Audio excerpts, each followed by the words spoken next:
Il-kumpanija legali ta' Robert Abela Advocates, ila 4 snin topera minn uffiċċju fil-Belt Valletta minkejja li ma kellha ebda titlu legali fuq dan il-post kif il-kera tal-gvern intemmitlu fl-2017.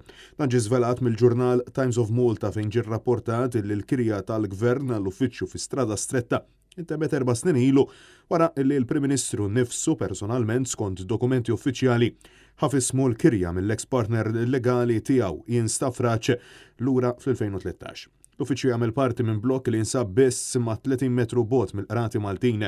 It-Times qed tgħid li minflok żgombra l-uffiċċju meta ntemlu l-perjodu tal-kiri lura fl-2017 Abela dak iż-żmien membru parlamentari Laburista appella mal-awtorità tal-artijiet sabiex jestendulu l-kirja. Fil-ġurnal ġie spjegat li l-mara tal-Prim Ministru Lidja Abela tbidu għal proċess lura fl-2020 sabiex tirreġistra kumpanija oħra fl-istess uffiċċju bl-isem ta' Nibral.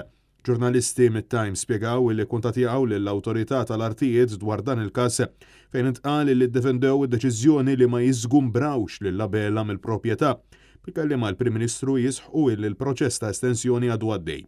Konferma li l-kirja tal-gvern intemmitlu u għadu jagħmel użu mill-uffiċċju. Fil-waqt li fl-aħħar jiem tneħħiet il-plakka ma' ġenb il-bib b'isem il-kumpanija, Times of Malta konfermat li l-kumpanija legali għadha qed topera minn din il-binja. Abela Advocates fl-aħħar snin iddaħħal ammont enormi ta' flus minn kuntratti tal-gvern.